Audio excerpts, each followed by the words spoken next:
नमस्कार दोस्तों, आप सभी लोगों का हमारे YouTube channel unique academy Indian polity पर स्वागत है। दोस्तों, आज की हमारी क्लास जो प्रारंभ होती है वह है उच्चतम न्यायालय। ये समझिए कि ये जो टॉपिक है आपका उच्चतम न्यायालय का जो टॉपिक है, ये समझिए संविधान के सबसे कठिनतम भागों में से एक है। जो ये हमारा भाग है, यह संविधान के कठिनतम भागों से एक है। ठीक है, इस वीडियो में आपको इस बात का ध्यान रखना है कि क्वेश्चन बड़े थोड़ा सा कठिन आते हैं, लेकिन हम इसको आसानी से समझने का प्रयास करेंगे। उच्चतम न्यायालय या इसी को हम कहते हैं सर्वोच्च न्यायालय। ठीक है, बाकी सुप्रीम कोर्ट आप ये जानते हैं इंग्लिश में। अब यहाँ से प्रश्न देखिए, आर्टिकल ये भाग इसकी बात करें तो एक प्रश्न आपके लिए बनेगा। अनुभाग 5 है। अनुच्छेद की बात करें कहाँ से कहाँ तक है, तो आर्टिकल 124 से लेकर 147। अब इसको याद करने की ट्रिक पे आप बैठा लीजिए। अगर हम इसके एक एक आर्टिकल पीछे आए तो आर्टिकल क्या हो जाता है, 1 2 3। एक पीछे आए, एक माइनस आए तो आर्टिकल हो जाता है 1 2 3। और मित्रों, ये क्या है, अध्यादेश जारी करने का अधिकार। किसका? राष्ट्रपति का। ठीक है, एक हम पीछे आए तो राष्ट्रपति का अध्यादेश जारी करने का अधिकार हो गया। और एक इसमें एक प्लस कर दें तो ये हो जाएगा आर्टिकल 148 और ये प्रारंभ हो जाएगा CAG। माने अब आपका समझने की जरूरत है कि नियंत्रक और महालेखा परीक्षक और अध्यादेश, राष्ट्रपति के अध्यादेश जारी करने के बीच वाला ये अनुच्छेद किससे संबंधित है? उच्चतम न्यायालय संबंधित है। तो एक ट्रिक आप याद रखिए, एक कम किया तो अध्यादेश जारी करने का अधिकार राष्ट्रपति का हो गया और एक बढ़ गया तो CAG हो गया, माने नियंत्रक तथा महालेखा परीक्षक हो गया। ठीक है, अब हम आगे चलते हैं। एक तो आपको ये बात क्लियर हो जानी चाहिए। अगली बात जो है दोस्तों, भारत में जो है कि न्यायपालिका है वह एकीकृत न्यायपालिका है। एकीकृत न्यायपालिका का मतलब क्या है? एकीकृत न्यायपालिका का मतलब है कि अपीलीय जो अधिकार है वह शीर्ष तक है। ऐसे हमारा है, पिरामिडल स्ट्रक्चर है। सबसे नीचे जिला न्यायालय या जिला अदालत कह सकते हो आप इसको। ठीक, इसके ऊपर ये आपका हाई कोर्ट हो गया और सबसे ऊपर आपका सुप्रीम कोर्ट हो गया। तो अपील का जो अधिकार है वो नीचे से ऊपर की ओर चलता है। ठीक, और आदेश, सुप्रीम कोर्ट के आदेश को मानना उच्च न्यायालय और अन्य जिला न्यायालय को मानना बाध्यकारी हो जाता है। तो माने एकीकृत न्यायपालिका की स्थापना की गई है। और हम इसमें एक टॉपिक और जोड़ दे दोस्तों, तो ये हो जाएगा स्वतंत्र एकीकृत न्यायपालिका की स्थापना की गई। ऐसा क्यों किया गया है? ऐसा इसलिए किया गया है कि आपके देश ने जो संघात्मक व्यवस्था को अपनाया है वह कनाडा से अपनाया है। और संघात्मक व्यवस्था की जो सबसे बड़ी विशेषता है कि पावर जो शेयरिंग है, पावर की जो शेयरिंग है वह सेंटर प्लस स्टेट में डिवाइड है। ठीक है, अब मान लीजिए कभी सेंटर और स्टेट में किसी मामले को लेकर डिस्प्यूट हो जाए या फिर स्टेट और स्टेट के बीच कोई डिस्प्यूट हो जाए तो उसका निपटारा कौन करेगा? तो उसका निपटारा आपकी सुप्रीम कोर्ट करती है और ये सुप्रीम कोर्ट का अनन्य क्षेत्राधिकार है। ठीक है, एक्सक्लूसिव जुरिस्डिक्शन है ये। ठीक है, दो या दो से अधिक राज्यों के मध्य विवाद हो, संघ या राज्य के मध्य विवाद हो, तो उसका जो निपटारा करने का कार्य कौन करता है? वो सुप्रीम कोर्ट करता है। अब सुप्रीम कोर्ट जान ले, यह देश का अंतिम अपीली न्यायालय, देश का अंतिम अपीली न्यायालय। यहां तक बात क्लियर हो जानी चाहिए आपका। सुप्रीम कोर्ट याद रहेगा, देश का अंतिम अपीली न्यायालय। ठीक है, अब इसके कुछ हम सुप्रीम कोर्ट की कुछ ऐतिहासिक बैकग्राउंड की तरफ चलते हैं, हिस्टोरिकल बैकग्राउंड की तरफ चलते हैं। ये क्या है, ये देखिए, हिस्टोरिकल बैकग्राउंड की हम बात करें दोस्तों, तो यहां पर जो हमको जानने की जरूरत है कि जो उच्चतम न्यायालय का ऐतिहासिक बैकग्राउंड प्रारंभ होता है, यह 1935 के भारत शासन अधिनियम, 1935 के भारत शासन अधिनियम से प्रारंभ होता है। मतलब मेरा जो कहने का मतलब है, 1935 के भारत शासन अधिनियम से में संघीय न्यायालय की स्थापना की गई थी। संघीय न्यायालय की स्थापना की गई थी जब भारत आजाद हुआ। आजादी के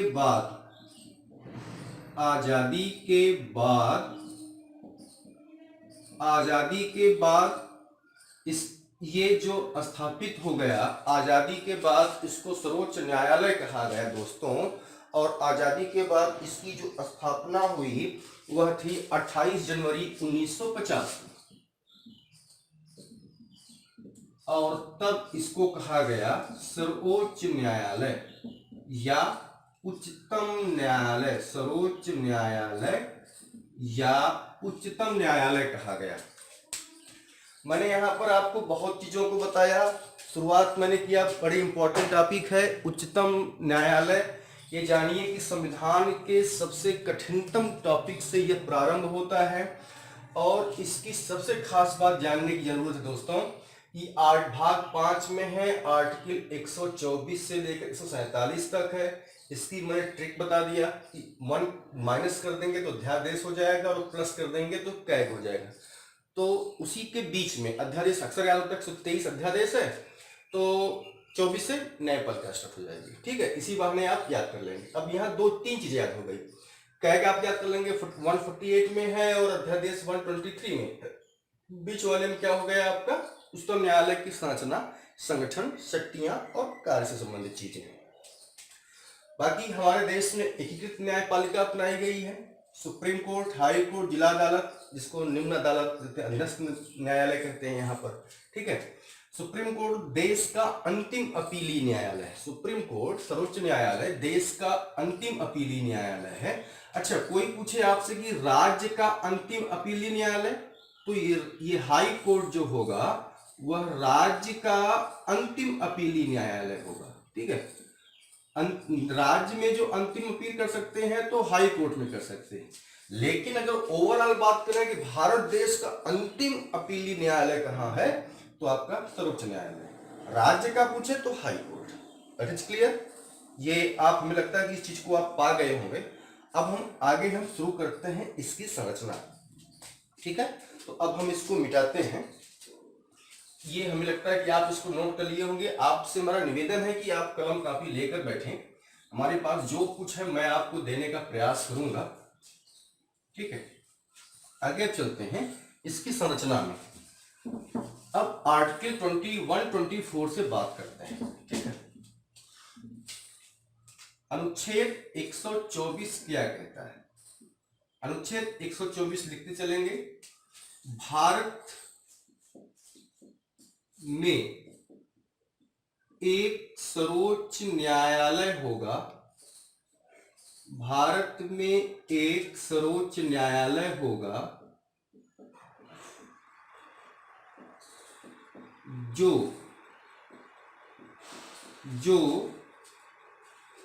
एक मुख्य न्यायाधीश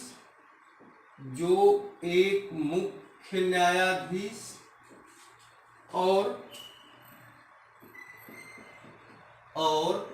30 अन्य न्यायाधीशों 30 अन्य न्यायाधीशों से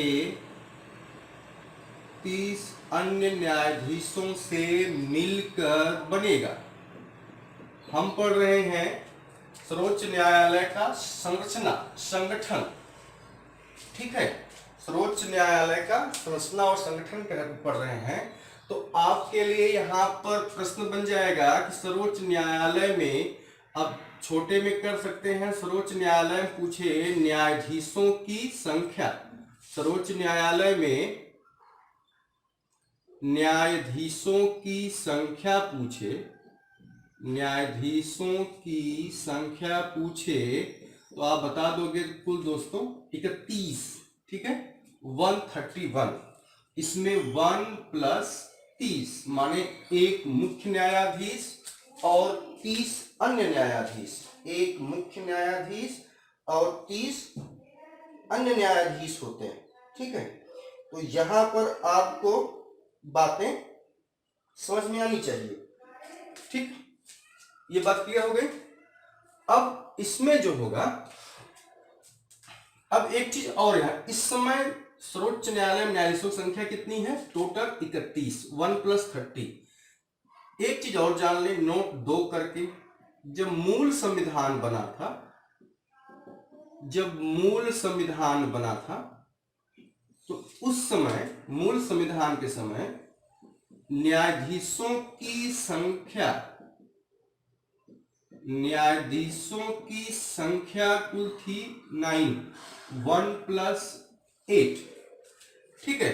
और पहले, अभी सब डाटा है, पहले जो मुख्य न्यायाधीश बने, पहले जो मुख्य न्यायाधीश बने वह थे हीरालाल कानिया, हीरालाल कानिया,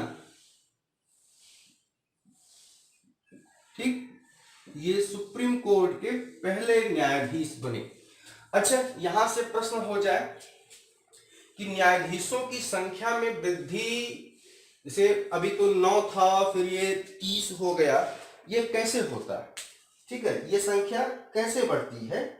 तो इसमें क्या होता है, न्यायाधीशों के संग में इसको बढ़ाने का जो है कार्य करती है, न्यायाधीशों की संख्या में जो वृद्धि होती है, न्यायाधीशों की संख्या में जो वृद्धि हुई है, वृद्धि का जो कार्य करती है वह कौन करती है दोस्तों? संसद करती है, ठीक है। ये आप समझ लीजिए, वृद्धि हुई, पहले मूल में कितने थे? 9, अब कितने हो गए हैं कुल न्यायाधीशों की संख्या? 30। पहले 9 थे, फिर 11 हुए, फिर 26 हुए, फिर 31 हुए, ठीक है। तो ये हमको वर्तमान डाटा समझ लेना है कि 1 + 30 और मूल में कितने थे? 1 + 8। अब न्यायाधीशों की नियुक्ति कौन करता है? तो इनकी नियुक्ति कौन करता है, ठीक है। सुप्रीम कोर्ट के, सर्वोच्च न्यायालय के न्यायाधीशों की नियुक्ति, यहां आप लिख लेंगे मुख्य न्यायाधीश की नियुक्ति, मुख्य न्यायाधीश की, ये लाइन बड़ी इंपॉर्टेंट दोस्तों, मुख्य न्यायाधीश की नियुक्ति राष्ट्रपति करता है, मुख्य न्यायाधीश की नियुक्ति राष्ट्रपति करता है, मुख्य न्यायाधीश की नियुक्ति राष्ट्रपति करता है, और अन्य न्यायाधीशों की नियुक्ति, अन्य न्यायाधीशों की नियुक्ति, अन्य न्यायाधीशों की नियुक्ति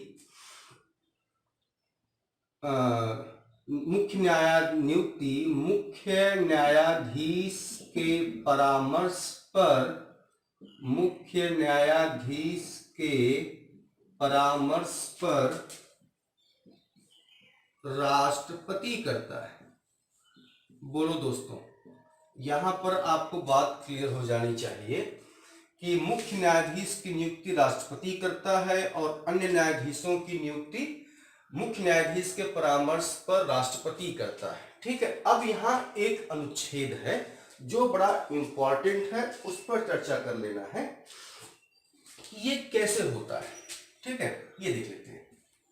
इसके बारे में ये आप नोट कर चुके होंगे। चलिए, एक आर्टिकल दोस्तों, अनुच्छेद आर्टिकल 124, अनुच्छेद 124 का क इसमें क्या था कि न्यायाधीशों की नियुक्ति में, ये देखें, न्यायाधीशों की नियुक्ति में, न्यायाधीशों की नियुक्ति में एक कोलिजियम की स्थापना किया जाए। बात ध्यान से सुनिए, न्यायाधीशों की नियुक्ति में कोलिजियम की स्थापना किया जाए। इस कोलिजियम में कौन लोग होंगे? तो इस कोलिजियम में होंगे मुख्य न्यायाधीश कामा विधि मंत्री कामा प्रधानमंत्री कामा विपक्ष के नेता। न्यायाधीशों की नियुक्ति के मामले में एक कोलिजियम मतलब एक मंडल की व्यवस्था की जाए, जिसमें कौन लोग होंगे? मुख्य न्यायाधीश, विधि मंत्री, प्रधानमंत्री, विपक्ष के नेता और दो उच्चतम न्यायालय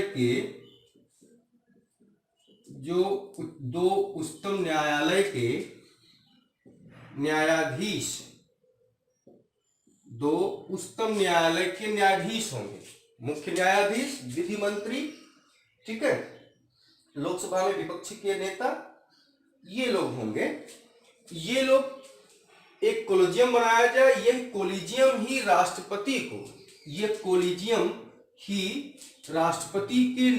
राष्ट्रपति के द्वारा न्यायाधीशों की नियुक्ति के मामले में, बात समझें, यह कोलिजियम ही राष्ट्रपति द्वारा, इसको फ्रेम देखें, राष्ट्रपति के द्वारा न्यायाधीशों की नियुक्ति के मामले में,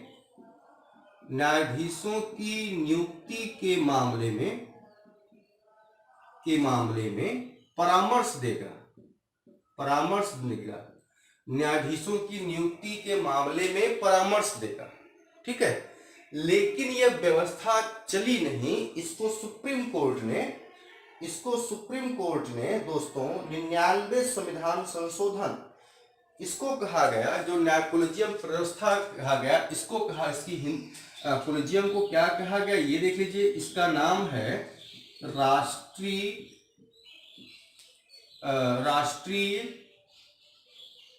न्यायाधीश नियुक्ति आयोग, मतलब इसकी इंग्लिश नेशनल जज अपॉइंटमेंट कमीशन। ठीक है, इसकी शॉर्ट फॉर्म हो गया NJAC। जो कोलिजियम बनेगी उसको कहा गया NJAC कहा जाएगा, और ये वो कार्य करेगी। ठीक है, परंतु क्या हुआ कि 2015 में इस कोलिजियम प्रणाली को सर्वोच्च न्यायालय ने असंवैधानिक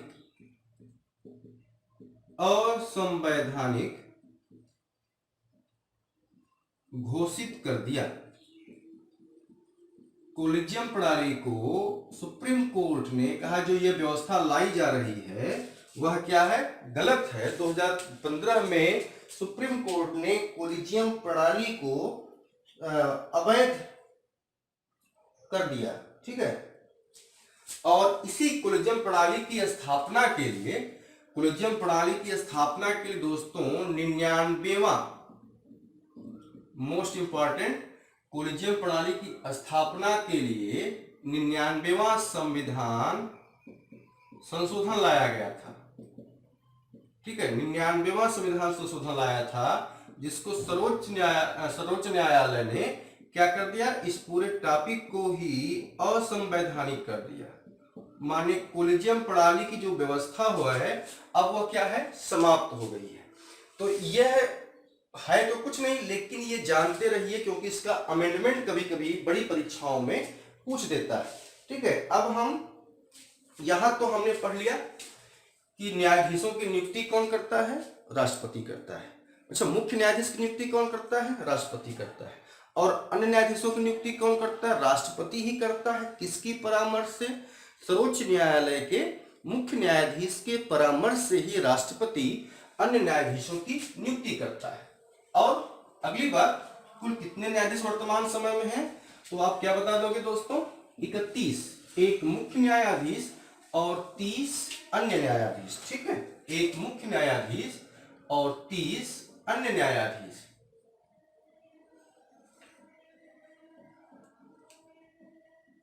ठीक है, अब उच्चतम न्यायालय के न्यायाधीश बनने की दोस्तों योग्यता, क्या योग्यता होनी चाहिए, उच्चतम न्यायालय का न्यायाधीश बनने की योग्यता क्या होनी चाहिए, अर्हता क्या होनी चाहिए। नंबर 1, बड़े ध्यान से पढ़ेंगे दोस्तों, बड़ा इंपॉर्टेंट टॉपिक है ये, मिस कर गए तो फिर गलती हो जाती है। नंबर 1 क्या कहता है, पहली बात, भारत का नागरिक हो, भारत का नागरिक हो। बी, भारतवर्ष में, भारत में किसी, लिखते चलेंगे दोस्तों, किसी उच्च न्यायालय में, उच्च न्यायालय में लगातार 5 वर्ष तक, 5 वर्ष तक न्यायाधीश रहा हो, न्यायाधीश रहा हो। 5 वर्ष भारत में किसी उच्च न्यायालय में लगातार 5 वर्ष तक न्यायाधीश रहा हो। ठीक है, या ठीक,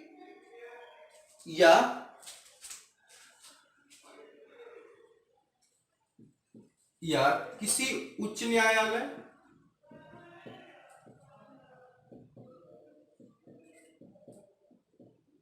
में लगातार 10 वर्ष तक, 10 वर्ष तक, ये पूछा जाने वाला प्रश्न है, अधिवक्ता, वकील रहा हो, अधिवक्ता रहा हो।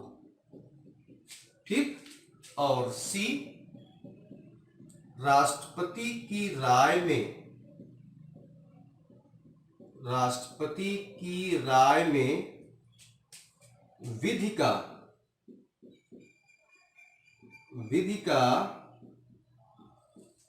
विधिवेत्ता हो, कानून का जानकार हो, ऐसे लोगों को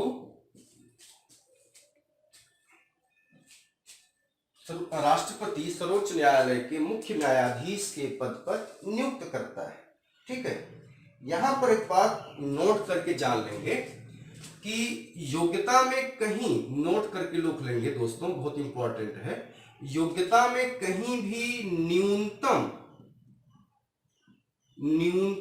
आयु का उल्लेख नहीं है कि कम से कम इतने उम्र तक होना चाहिए, नहीं, न्यूनतम आयु का उल्लेख नहीं है।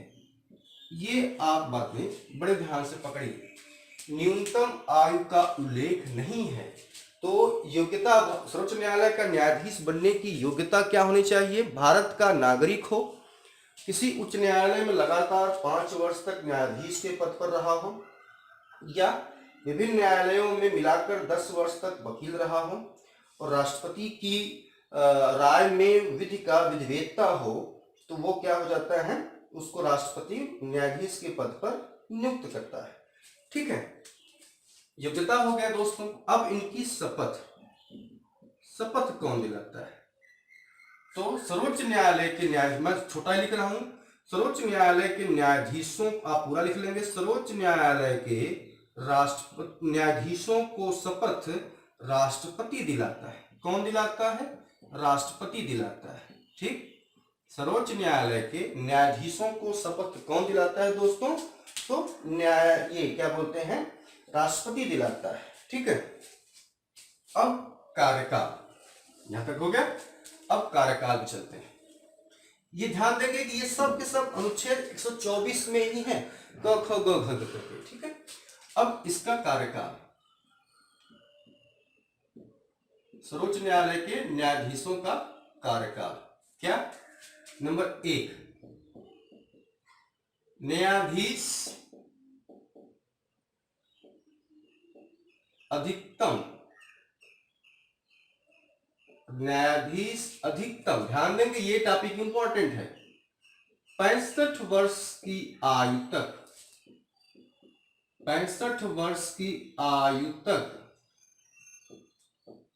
अपने पद पर रहते। न्यायाधीश 65 वर्ष की आयु तक अपने पद पर बने रहते हैं। ठीक है, इसके अलावा 65 वर्ष की कार्यकाल पूरा हो, मतलब 65 वर्ष की आयु पूरा हुआ तो स्वेच्छा से अपना क्या करेगा, अपने आप हट जाएगा। नंबर बी, वह कार्यकाल के पहले स्वेच्छा से, कार्यकाल से पहले स्वेच्छा से त्यागपत्र दे सकता है। कार्यकाल से पहले स्वेच्छा से त्यागपत्र दे सकता है। ठीक है, कार्यकाल से पहले स्वेच्छा से त्यागपत्र दे सकता है। ठीक है, और नंबर 3 मोस्ट इंपॉर्टेंट, संसद की सिफारिश पर, यही जानने की जरूरत है आपको, संसद की सिफारिश पर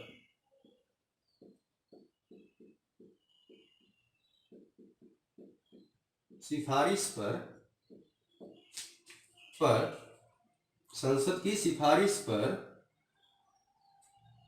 राष्ट्रपति, बहुत इंपॉर्टेंट लाइन है, राष्ट्रपति उसे माने किसी दोस्तों, न्यायाधीश को उसे पद से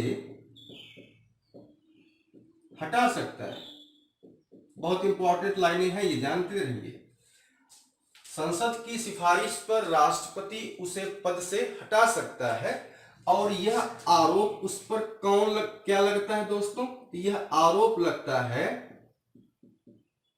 साबित कदाचार एवं असमर्थता, साबित कदाचार एवं असमर्थता के आरोप सिद्ध होने पर, बहुत ध्यान से सुने, साबित कदाचार एवं असमर्थता का आरोप सिद्ध होने पर राष्ट्रपति न्यायाधीश को पद से हटा सकता है। तो अब यह आरोप तय कहां होता है?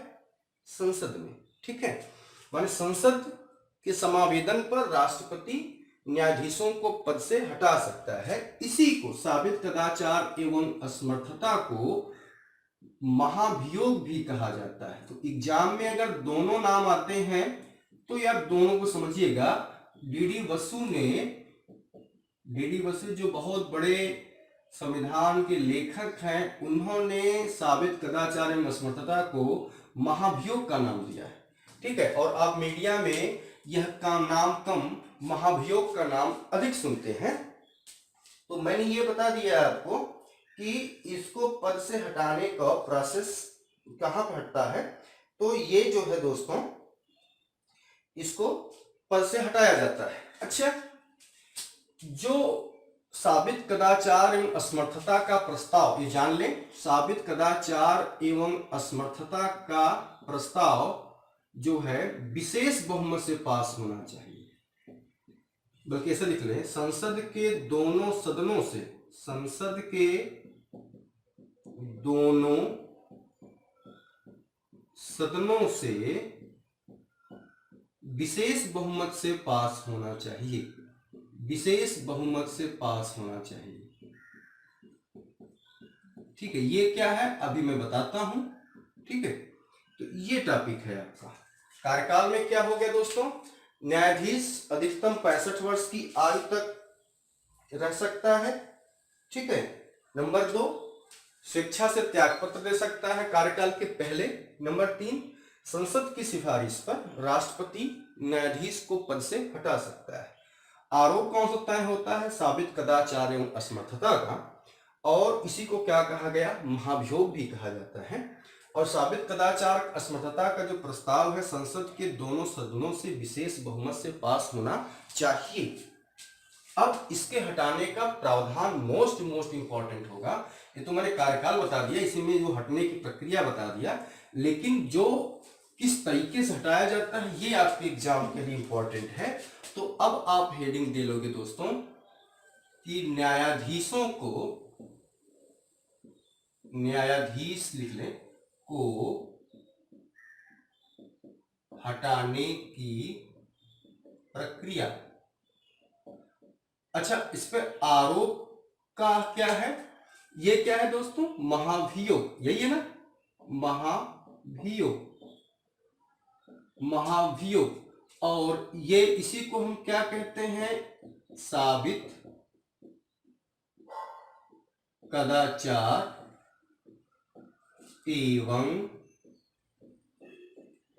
असमर्थता, साबित कदाचार एवं असमर्थता, यही आपका टॉपिक है ना।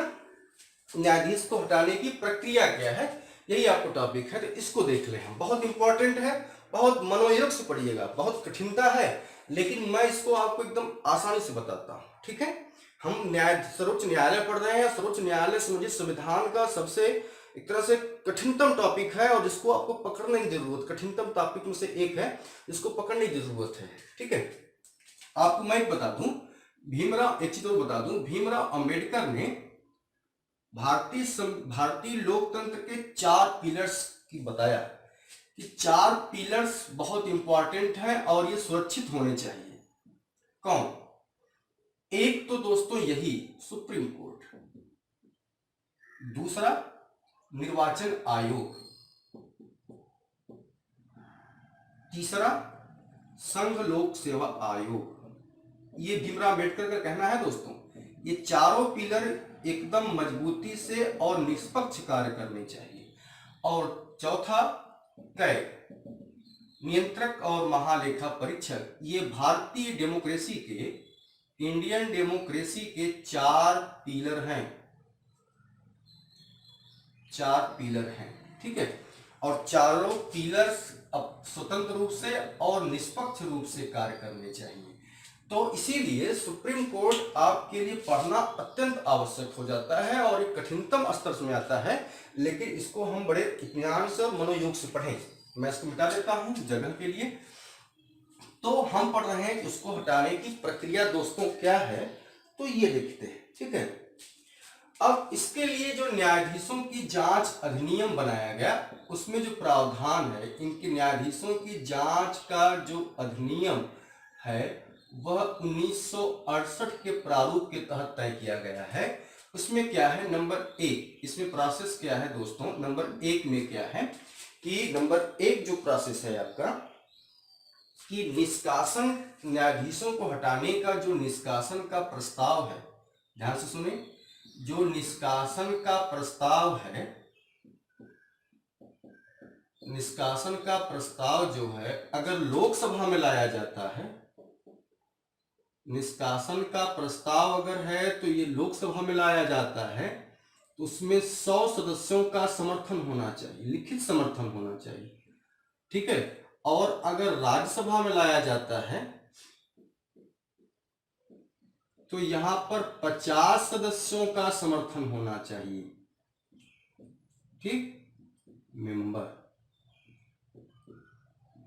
तो पहली बात क्या होगी, निष्कासन का जो प्रस्ताव है अगर लोकसभा के मामले में लाया जाता है तो 100 सदस्यों का होना चाहिए, और राज्यसभा में लाया जाता है तो 50 सदस्यों का। ये ध्यान देंगे, इन दोनों लोगों का उस प्रस्ताव पर इसमें अगर लाया जाता है तो जिस भी सदन में लाया जाता है उस सदस्यों का लिखित हस्ताक्षर होना चाहिए।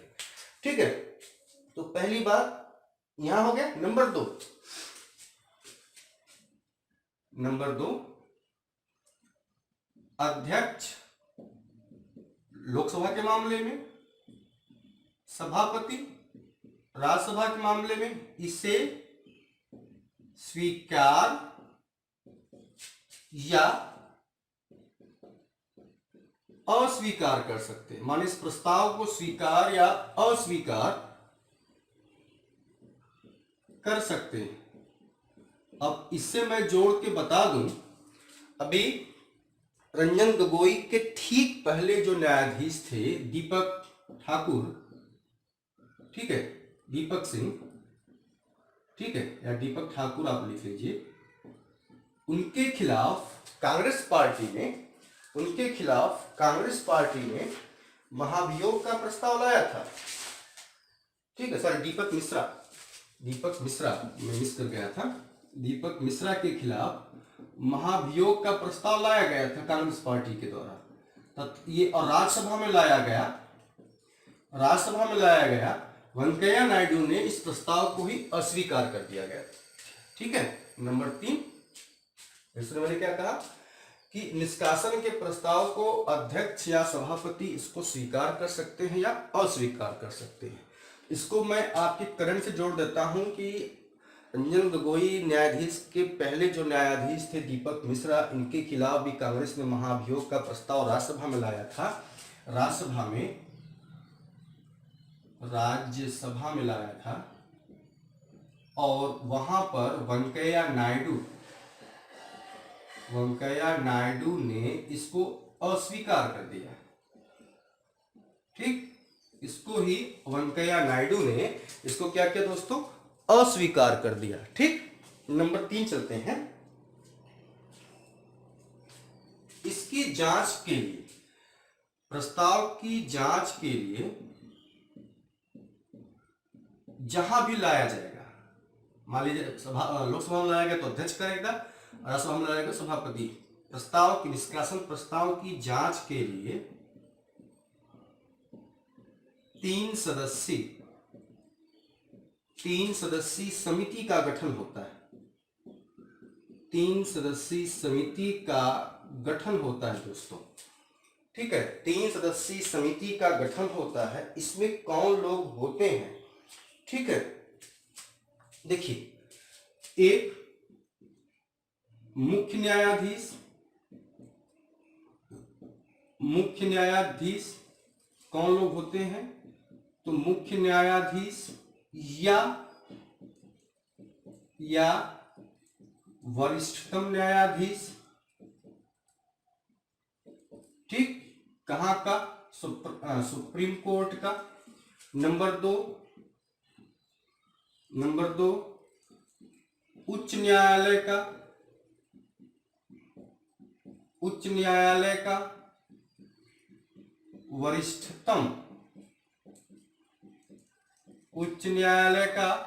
वरिष्ठतम न्यायाधीश।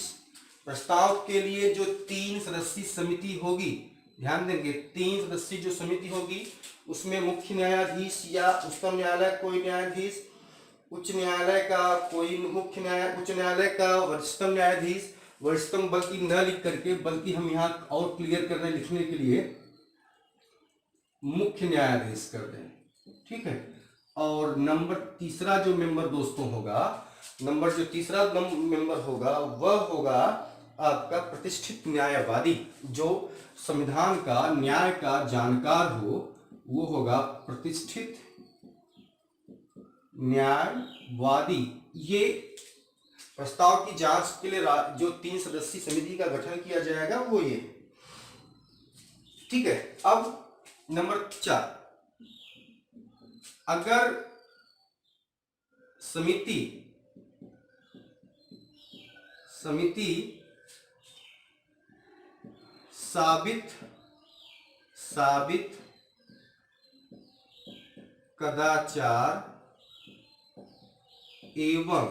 साबित कदाचार एवं असमर्थता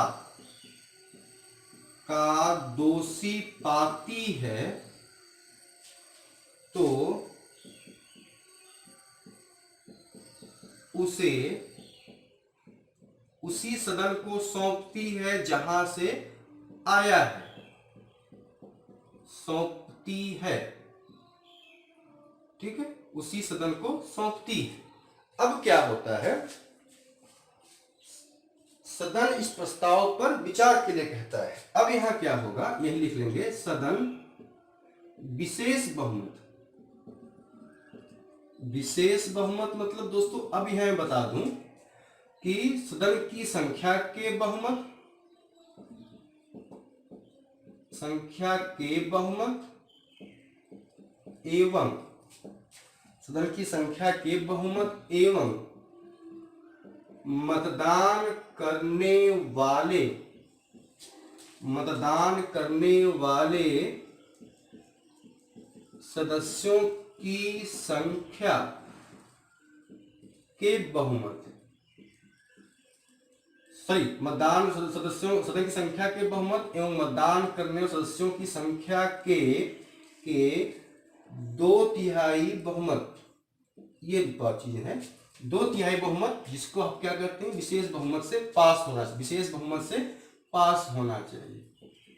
अब यहां से पास होके दूसरे सदन में आएगा,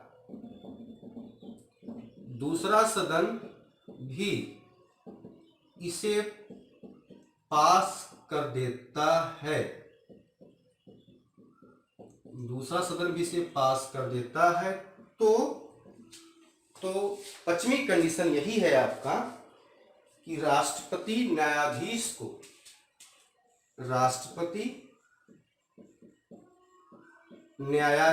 को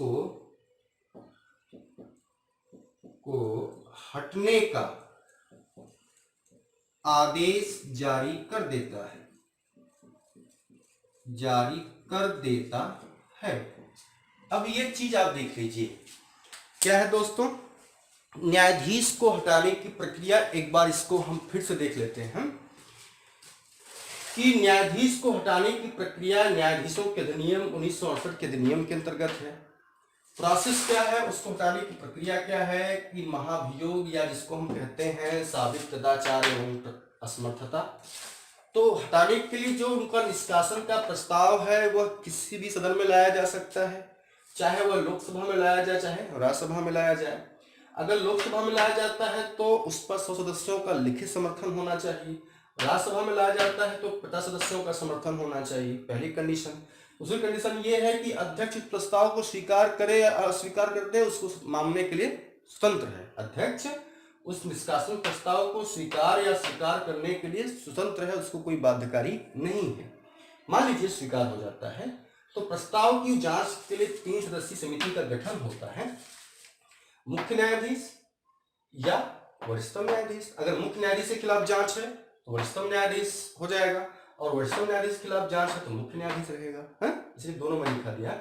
उच्चतम न्यायालय का मुख्य न्यायाधीश। नंबर 3 प्रतिष्ठित न्यायवादी, ठीक है। अगर समिति उसको साबित कदाचार एवं असमर्थता का दोषी पाती है तो अपनी रिपोर्ट सदन को भेज देती है। अब सदन में वह विशेष बहुमत जो थोड़ा जटिल होता है, सदस्यों की संख्या के बहुमत और मतदान करने वाले सदस्यों की संख्या के 2/3 बहुमत से पास होना चाहिए। पास होकर दूसरे सदन में जाएगा और वह भी उसको पास करके भेज देता है, तो राष्ट्रपति न्यायाधीश को हटाने का आदेश जारी करता है। That is most important topic है। हम तो ये जानते हैं कि हटाने की प्रोसेस जो है वह साबित कदाचार एवं असमर्थता, लेकिन कैसे हटाया जाता है वो ये टॉपिक है, और बहुत ही, मैं कह रहा हूं बहुत इंपॉर्टेंट है। ये पूछ देता है कि न्यायाधीशों को हटाने के लिए जो निष्कासन का प्रस्ताव लोकसभा में कितने सदस्यों का समर्थन चाहिए, 100, राज्यसभा में 50। ये बहुत ही इंपॉर्टेंट टॉपिक है।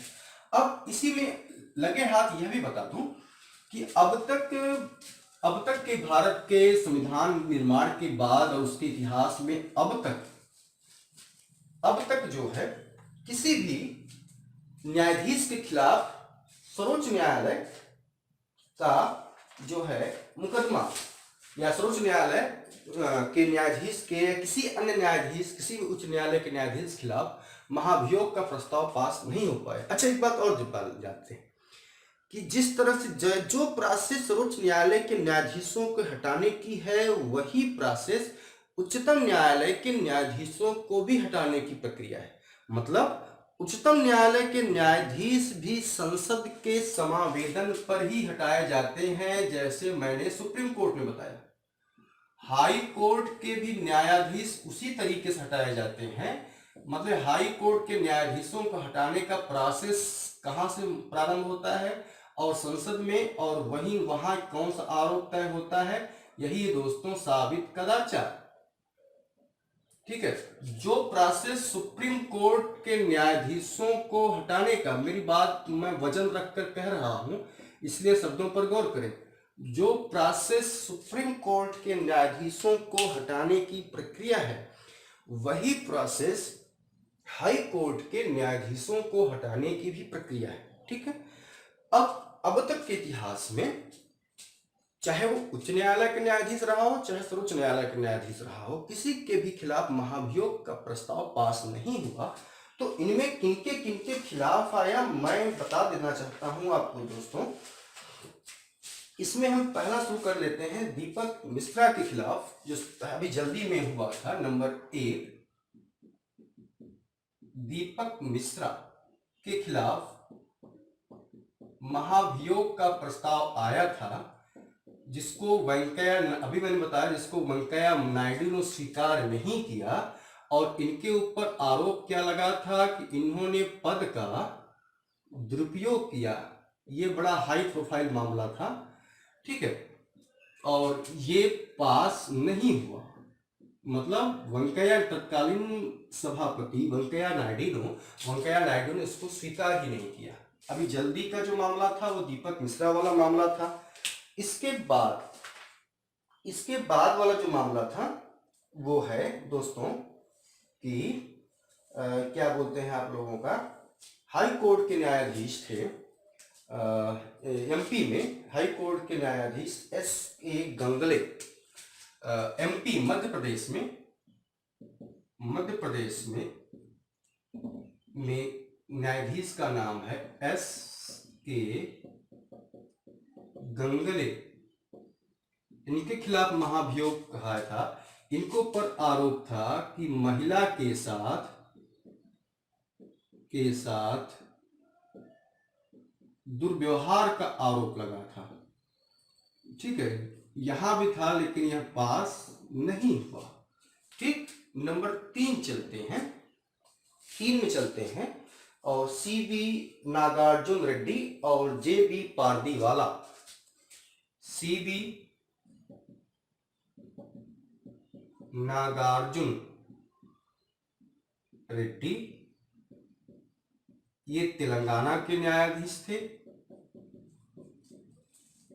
और दूसरे जो है, एक बार और देख लेते थोड़ा सा हम। दूसरे हैं दोस्तों J.B. पारदीवाला। नाम बड़े कठिन होते हैं। J.B. पारदीवाला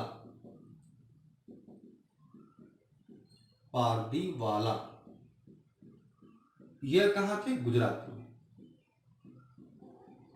ठीक है, गुजरात में।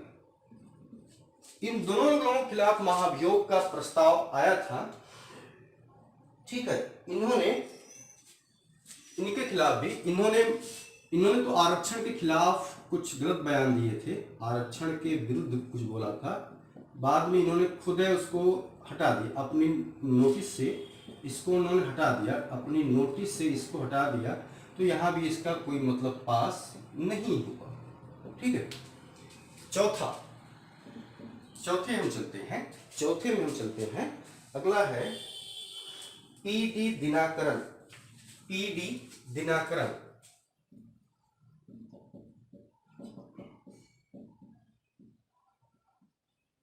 इनका कर्नाटक हाई कोर्ट में था। तो यहां भी महाभियोग का प्रस्ताव पास। ये जानते रहे कि अब तक किसी भी न्यायाधीश खिलाफ, चाहे वो सुप्रीम कोर्ट का हो चाहे वो हाई कोर्ट का हो, वो पास नहीं हुआ। ठीक है, अगला है सौमित्र सेन। सौमित्र सेन, ये पश्चिम बंगाल में, इनके खिलाफ भी हुआ था। और लास्ट नंबर 6 पे चलते हैं, रामास्वामी, इनके खिलाफ था 1993 में।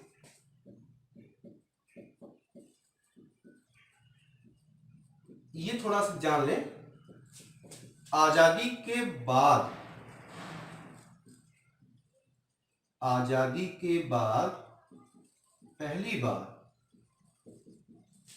पहली बार महाभियोग का प्रस्ताव आया था। माने पहले न्यायाधीश हैं जिनके खिलाफ महाभियोग का प्रस्ताव लाया गया था। ठीक है, ई रामास्वामी। ठीक है, तो ये आपको अब तक जान लें, किसी भी न्यायाधीश के खिलाफ महाभियोग का प्रस्ताव पास नहीं हुआ। एक डाटा मैंने आपको दे दिया, ये आप नोट कर लीजिएगा। हटाने की प्रक्रिया क्या है मैंने ये आपको बता दिया, किस तरीके से हटाया जाता है। आंख मूंद कर उसको एक बार सुनने के बाद आंख मूंद कर याद कर डालिएगा, बहुत इंपॉर्टेंट है। वेतन और भत्ते, वेतन भत्ते संचित निधि से दिए जाते हैं, संचित निधि से दिए जाते हैं।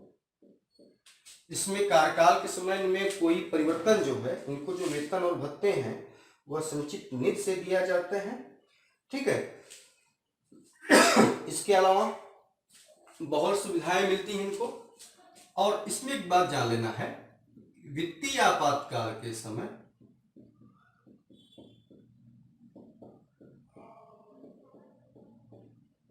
इनका वेतन कम किया जा सकता है।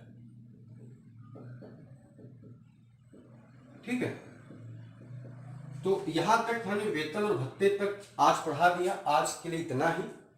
कल की क्लास जो हमारी शुरू होगी दोस्तों, वो होगी कार्यकारी न्याय मुख्य न्यायाधीश। ये क्या होता है, इसकी नियुक्ति कौन करता है। अब कल की क्लास में कार्यकारी न्यायाधीश, मुख्य तदर्थ न्यायाधीशों की नियुक्ति, सेवानिवृत्त न्यायाधीशों की नियुक्ति, और इसके बाद फिर उच्च न्यायालय की शक्तियां और कार्य। कल के लिए क्लास में ये पढ़ाया जाएगा।